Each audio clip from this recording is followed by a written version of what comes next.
The Campbell Group has teamed up with PI Perspectives to offer listeners top-notch, affordable insurance solutions. Private investigators can get insurance for their business for as low as $305 per year. Apply now at piperspectivesinsurance.com and receive a quote back within 24 hours. Over the past year, our industry has been the target of foreign governments and agencies that have attempted to recruit unsuspecting investigators to gather intelligence or immediate expatriates. PI Perspectives is teaming up with the Federal Bureau of Investigations to get the word out about this ongoing crisis. If you've been contacted by an individual or company that might seem suspicious, please contact the FBI at tips.fbi.gov. You can also contact the New York field office at 212-384-1000 to report suspicious activity in any state. The link is also in the show notes. Even if you completed a job and it still doesn't sit right with you, you can report this activity. The only way to stop this trend is to work together. So let's do it. Do you enjoy our podcast and the guests we bring you? Since 2019, Matt and his team have done their very best to give you amazing shows each week. If you feel like our show has helped you to be a better investigator, or maybe even inspired you to become an investigator, please let us know. We're looking for testimonials. Drop Matt an email with a recorded 20 to 30 seconds of you talking about this podcast. You can also email him something verbal about the website. His email is matthews@satellitepi.com. And if you really feel blessed for having this content, consider supporting Matt and our show by joining Investigator's Toolbox. You really have to see version 2.0. And at just 49 cents a day, it's a no-brainer. Now let's jump in to this week's episode. Congrats to Matt and the production team. This week we surpassed 1,000 subscribers on YouTube, and we want to thank you. You're what makes the show great. On today's show, we welcome Bruce Anderson. Bruce runs Next 72 Intelligence. He has extensive experience as a private investigator. Using his skill set and his relationships, he's developed a way to geolocate a subject using phone applications. This is a great alternative to a cell phone ping. There are so many great use cases for this technology, and it's cutting edge. It's another great episode. So welcome Bruce Anderson and your host, private investigator Matt Spaier. And welcome everyone to this week's episode of PI Perspectives. This is Matt Spaier, your host. Today we're going to be talking about some interesting stuff, some really, really cool stuff. We have Bruce Anderson here with us today. He's from Next 72 Intelligence. We're going to be talking about phone geolocation and data intelligence. Bruce, I want to welcome you to the program. Thanks for having me. Yeah, so great to have you. So you had blasted out a basically just a hey, hello, how you doing? This is what I do to WAD members. And it caught my eye because, you're talking about the ability to locate somebody through the data on their phone as opposed to pinging their actual number, which, we know we're not allowed to do that stuff. So I reached out to you, said, hey, let's get on here and let's chat about it. So before we get into all that, why don't you introduce yourself, tell everybody who you are, where you're from, and what you do. Yeah, no, I appreciate you having me on. Yeah, my background, I've been around law enforcement for a lot of years. I spent 13 years in law enforcement here in Florida. I live in the Tampa, Florida area, and spent 13 years in law enforcement. I retired from there as a detective up in Alachua County, and then in 2010, I started an agency, Cyber Investigation Services, which that was before before you could Google cyber and find anything cyber. Right. And so we were an early adapter there, and that agency grew out to be a very successful agency. We worked over 1,000 cases of one-off type cases, and my brother was a partner in that particular agency that still exists. But we kind of branched from that into a brand protection agency, and we got a robust platform for doing brand protection of unauthorized sales of legitimate product on Amazon, eBay, Walmart, Google Shopping, that kind of stuff. And Yeah. so that's kind of the background there. But I also have been very technical, being in the cyber investigation world, and most of my career as a PI has been either finding people that don't want to be found, and or identifying those people that don't want to be identified, and as well as running down money that had been stolen for large type cases. And so that's kind of where my world has been. And then I retired from that company, and have been very busy golfing and fishing and in my retirement world. But I had established another agency a couple of years ago, Next 72 Intelligence, and that was really just because I kept getting. I've been in business long enough. I kept getting people calling me and going, "Hey, can you solve this?" Right. And so I kept it open, and been able to be able to piece all that together.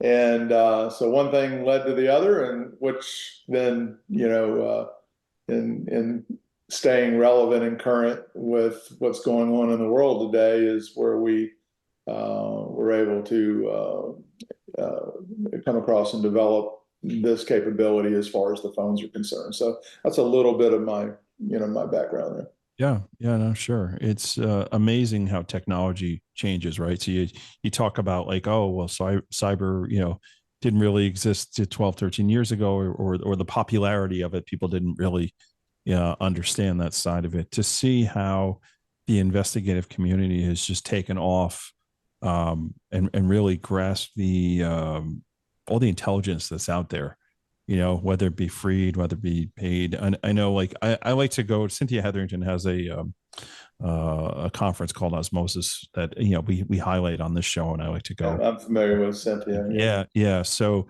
like, attending that stuff and seeing like the latest technology that's out there, it's so great. It's one of the few conferences that I really actually sit in on all the presentations. Turn my phone off, like I'm unavailable, because I want to know what's out there and what the latest things are. And anytime I see something pop up that's kind of new, I want to know about it. Now, it's not necessarily going to be something that I use for my own business. 9 times out of 10, the type of investigative work I use, it doesn't really justify, but I still like to know about it, because you do get those phone calls, and it's always better to know the guy or girl than be the guy or girl. And you just kind of Absolutely. I do the same thing on other stuff. They're just stay in my lane and do what I know how to do well. Yeah. And as we're in this community, right, as we're building our experience, we're learning about these new databases that are out there, we're learning the new latest and greatest things. One of the other things that we're doing is we're going to events, and we're networking, and we're meeting people. And we're meeting people that have the ability to do things that we don't do, right?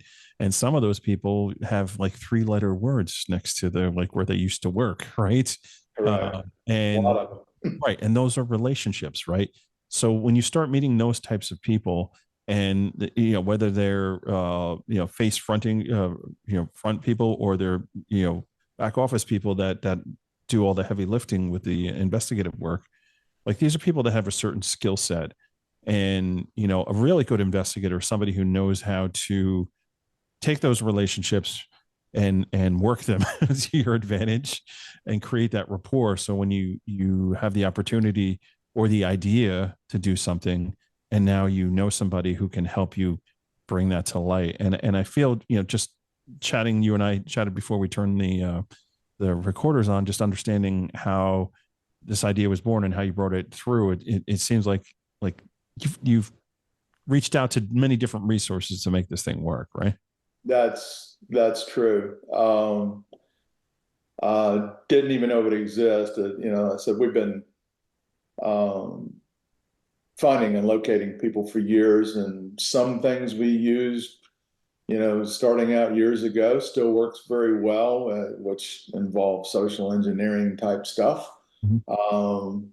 and and have had ability to find a phone here and there, but this was an absolute game changer for me when I first got exposed, and that's really what I sought out to do. I sought out to say, how do I get better intelligence on how to find someone, not just in the U.S. but worldwide?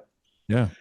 And didn't know if it existed, and so I started banging around some of the doors of relationships that I've had over the years, and a couple of folks that came out of one of the three-letter agencies, and in terms of data engineering, and developed a pretty cool capability to utilize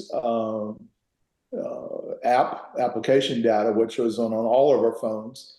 We are emitting geolocation 24/7, and we know all the time that we get ads that come up when you just talked about it with your wife today, and go, well, wait a minute, how did that happen? Stupid sofa ads. So all of this stuff is you're going, and so anyhow, is being able to take that and then grab that information that you've emitted, which is public information, and purchasable. But it's what you do with that information and how you turn that big data into something useful from an investigative component that is the magic from there. So before we jump into all that, because I do want to jump into it, let's rewind a little bit and let's talk about the misconceptions about cell phone pinging and that whole technology that used to be out there, because this is not cell phone pinging at all. But let's talk about what that is, what it was used for, and obviously we can't do it anymore. So let's kind of break it down a little bit. Yeah, the cell phone pinging world, was that the telecoms, and there were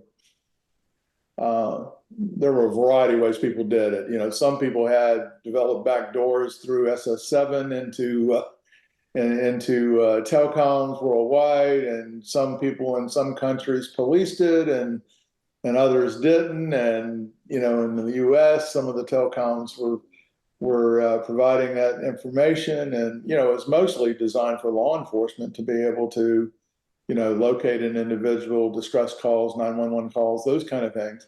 Right. And then, like I said, then it became where you can't do that unless at least you have permissible usage. There's still people that do have relationships, legitimate relationships in telecoms, for the right kind of scenarios that you can get that information, but there's so many hoops you got to go through that, and honestly, that what I found was that for the PI, it's not that useful, because it's a one moment in time, that you're at, as opposed to what law enforcement able to do. They're able to follow that phone, right? Right. Whole different animal. Yep. And so yeah, that world is just very, is very difficult to utilize and do it legally and all that kind of stuff.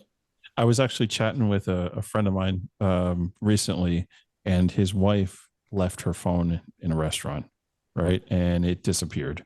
And they had to find my iPhone Right. App on there, right? So they started using the app, and it was pinging, like the phone was showing up, and they're like, "What are we gonna do?" Like we kind of know where the phone was, right? And it was a whole big thing, right? And I told my buddy, I was like, "Listen, just let it go. I mean, it's not worth it. Who knows criminal elements or whatever." And he's like, "Yeah, no, my wife's just so determined to get this phone back, right?" So like pictures. yeah, so she ends up like filing a police report, and now all of a sudden the police are involved, and they're setting up a sting, right? And they like made an arrangement. Wow. Like from out of nowhere, the person who had the phone reached out to my buddy and was like, "I have your phone, let's meet up, and give me a reward if you want," right? One of those deals, right? So he goes to show up to the meeting, this guy, and they got this whole sting operation set up. And as the guy's walking in, I guess he had a whiff that something was happening. And he turned around and went the other way and never showed up for the meeting. And then my friend's wife got a phone call from the restaurant that she was at, and they were like, "Oh, somebody turned your phone in. We have your phone here for you." And I'm like, the dishwasher stole the freaking phone up. Smart guy. Yeah. So, I actually had that happen to me. It was very similar. My wife and I several years ago had gone to a movie, and my phone fell out of my pocket while I was in the movie and fell down. And I get in the car and get home and I go, oh my gosh, I left my phone, and went back to the movie theater, wasn't there, and we wound up. I had to find my phone, found the house, and I did go to the house. yeah. Oh, my bad. We were going to turn that in. Okay. Yeah, we're going to return it. Yeah, we're just waiting for you to call us, right? Thanks. Just hand it over, pal. So yeah, but the thing that a lot of people don't realize is that we talk about in some states GPS trackers on cars and all that kind of stuff are legal. Some aren't for PIs, and but you got a GPS tracker sitting in your pocket all day, every day. So you bring up an interesting point, right? So if let's say you're tracking one of these individuals that's in a state that doesn't allow trackers, like is there any kind of implications where the investigator could potentially get in trouble for that, or no? No, because you're not putting a tracker on anybody. This is data that they have given permission on their phone to gather. Right. And like it or not, people sell that data. Yeah. So there's no expectation of privacy or anything like that. No. It's interesting. No. Okay. So I want to, good place to take a break here. So I want to jump out real quick. And when we come back, I really want to kind of dive down into this and get a better sense of what this service is and what it particularly does. And just to be clear, this is not a software or anything like that. This is a service that through Next 72 Intelligence you guys are offering. So everybody sit tight and we will be right back. After 4 years of development, Scope Now is proud to announce the release of Grid. Grid combines OSINT with real-time physical data to achieve new levels of intelligence gathering. Grid supports over 50 data types and hundreds of thousands of sources. Upgrade your OSINT capabilities with Grid and elevate your intelligence team today at scopenow.com. Check out the PI Institute of Education at piinstitute.com. Since 1989, Kelly Riddle has been teaching on subjects such as surveillance, nursing home investigations, insurance fraud, domestic investigations, hidden assets, and accident scene investigations. The PI Institute of Education is a featured learning partner in the investigatorstoolbox.com. So check out the free content on the site, then visit the Institute for more great savings on additional classes. Specializing in the research of liability for personal injury claims, Pacific Liability Research offers insurance assessments of all applicable liability coverages to help determine what a case is potentially worth. Have a case with no insurance policy? Since 2019, the highly trained staff on their insurance discovery team has located over 100 million plus in previously unknown insurance coverage. They offer a full refund for any inaccurate results, and they do not charge for no-hit searches. Additionally, Investigator's Toolbox members automatically receive 50% off their first case. Just mention Investigator's Toolbox when you fill out your first order. More information can be found at pacificliability.com. Contact them today and discover the immediate impact that Pacific Liability Research can provide. Satellite Investigations has launched its new website full of great new content. Matt and his team have released some great, informative blogs. Make sure you log into LinkedIn and follow Satellite Investigations for the latest content. And welcome back to PI Perspective. This is Matt Spaier, your host. We're here with Bruce Anderson. Bruce is from Next 72 Intelligence. We were talking about phone geolocation and data intelligence. I told a very lame story before we took a break about my friend's iPhone disappearing and using Find My iPhone. And we were talking about GPS tracking and how that this is not in violation because you're not putting anything on anyone's phone. You're essentially just retrieving the data that the end user of the phone hasn't consented to allow that data to be collected, right? Right. So, Bruce, welcome back to the program. Okay, so interesting stuff. Yeah, we talked about phone pinging before and the difference between that. So essentially, if I'm understanding this correctly, there are applications that are on your phone. Everybody's got apps on their phone, and those apps are collecting data. Even though we don't think they're collecting data, they're actually collecting data. And then now this data has been made available, and the system that you have is taking that data and analyzing it, right? That's correct. Okay. So what are some of the use cases that you see for this type of service you guys do? Yeah, it's good question. They're really, I mean, I'll talk about a few, but if as we said right before the break, is that when you think about it, people are, you're walking around with a GPS tracker in your pocket. So the use cases are as broad as you needing to know what that person with the GPS tracker in their pocket's doing, right? From an investigative viewpoint. And so an obvious one, a lot of people do, a good chunk of the PI industry is surveillance, right? And so a couple of different, someone's calling, but What's tracking you, Bruce? Turn it off. No, it's off, but it was in my hearing aid picks up the phone ringing in there. Gotcha. So even though it's on Gotcha. silent, so Okay. so anyhow, take surveillance. I'll give you a couple different scenarios. We did recently. One is infidelity, and I think my husband is doing whatever, right?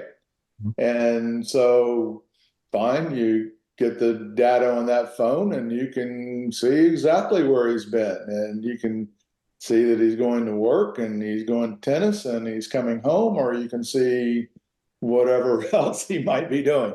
That you might suspect of infidelity, down to what address is he going to, frequently, and et cetera, and a little bit more investigation there, and that's this girl, and who is that? So you can start to piece together an investigation pretty quickly, Right. and you haven't left your office yet, and you know exactly the pattern of that individual and what they do, where they go eat, all kind of things. And it goes back 3 years, correct? Goes back as far back as 3 years.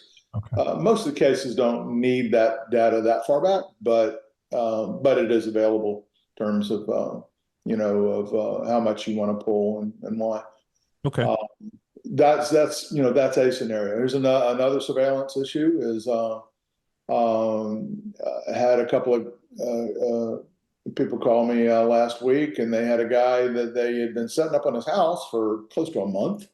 He's a trucker, so travels a lot, and says, we've got a set up on him, but we can't find him.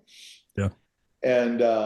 And so we figured it out, and isolated his phone, knew exactly, and while he had a private truck, we knew who he was picking up for there, and knew that the adult bookstore that he liked to go when he got off work. And so just you knew everything about him. Says, okay, go find him here.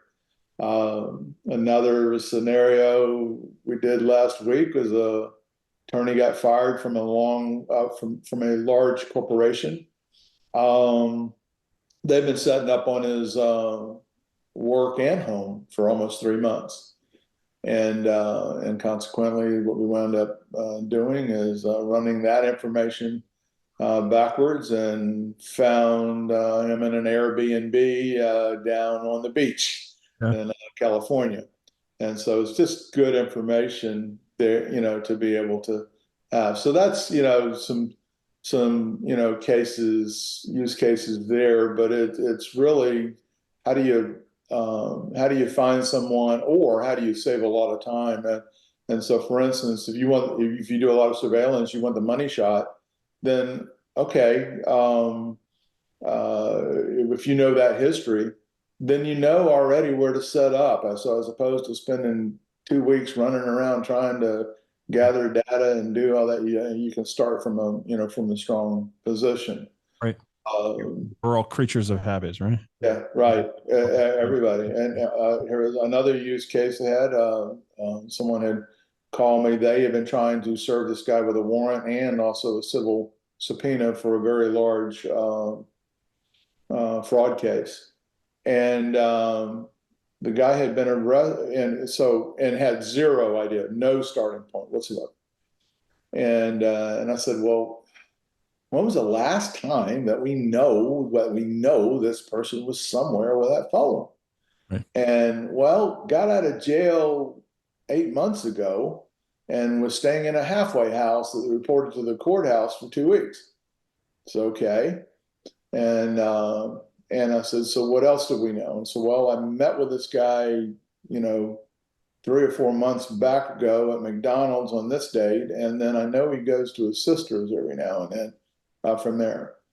So I ran all of those addresses, got the intersections of that, found the right phone, and now I know where he's sleeping. Amazing.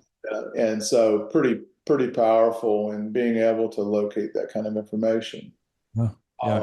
Now, one of the things that you had talked about before we recorded also was the ability to have a location and find all the phones that are in that location, identifying particular witnesses and subjects and things of that nature, right? That's correct. So example, I'll use the one I gave you earlier is that, let's say McDonald's got robbed 3 months ago. And now you got hired to do the investigation on that and go interview people and figure out what happened and et cetera, et cetera. And so now you could geofence that location during that period of time, tell you every phone that was there. And then you could work that backwards as to where's their home, where's their work. You can then develop a witness list, and one of them might be the robber themselves. So, do you have the ability to like drill down to a particular time? Like, does it go down to like half hour, 25-minute interval? Yeah, it goes down to a particular time that app transmitted at that location. Yeah. Oh, okay. So if I'm just thinking use cases here. If let's say there was a motor vehicle accident at a particular intersection, could you theoretically set up a fence and find all the phones at that intersection at that time? Yeah. Potential eyewitnesses. Wow, that is a game changer. Here I am. Yeah. I'm selling myself on this stuff. It's a good bit of work. It's a good bit of work. But it's the key is it can be anywhere from extremely simple to very complex. I mean, you could use this for mapping out organizations of child trafficking. Yeah. You can use, drug trafficking, what have you. Obviously, those are much more involved and time consuming. But the other thing is that I actually did this for a friend of mine that had gotten in a domestic situation with a boyfriend, and wound up getting a restraining order,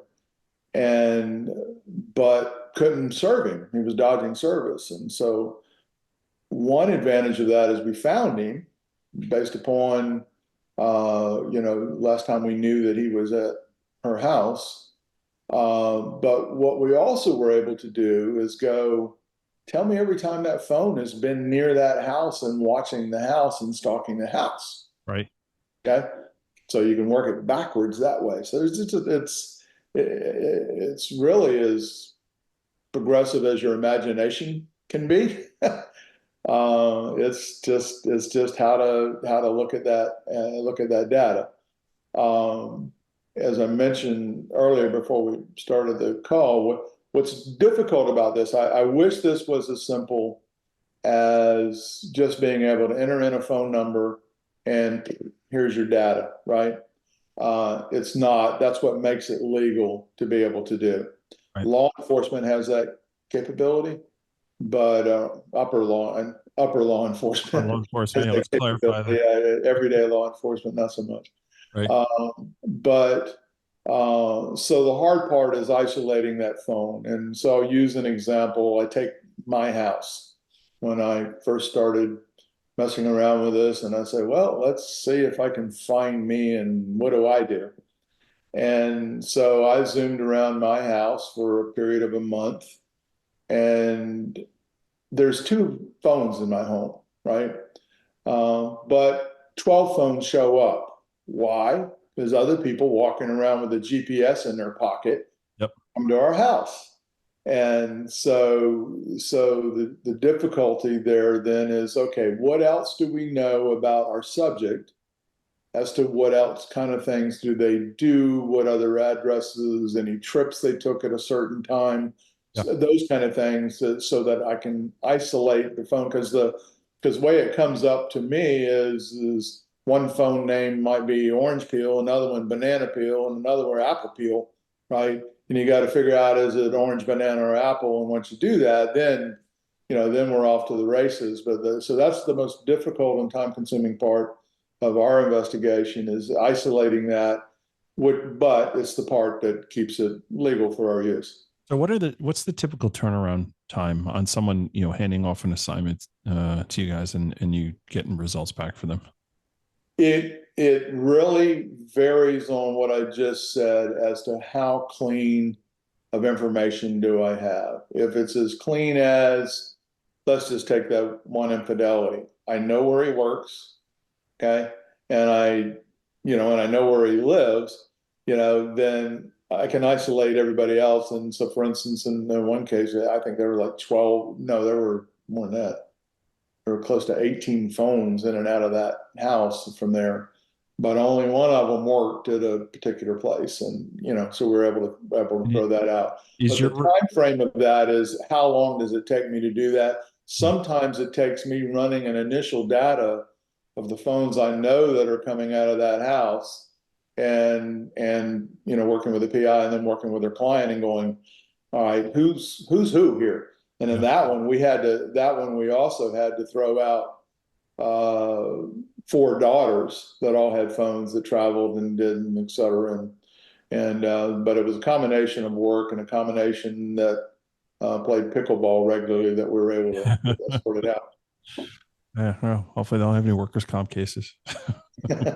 Problem. So are you drilling down on those telephone numbers? Are you like providing like who those telephone numbers belong to, or is that something that would be the responsibility of the investigator? No, we don't drill down. We don't drill down on the phone numbers. And what we tell someone is that, if you bring a case to us, that, I mean, we all have TLO, IDI, name your flavor. Right. And you can look at the phone history and see how long someone's held a particular phone or what have you. And so as long as they're carrying that device, then we know that's active, then we should be able to locate that. But no, we don't come back with a number. We're just working with the client to figure out which one is actually the phone, and going after the data of that phone, which indeed is that number. But we never have a number correlation, so I never even asked the phone number on this. With that, just need to know that the phone is active and current. The other thing it'll do is, a lot of people carry 2 phones, right? It'll also show those 2 phones traveling together. Right. And one may be a burner phone, one may be your regular phone.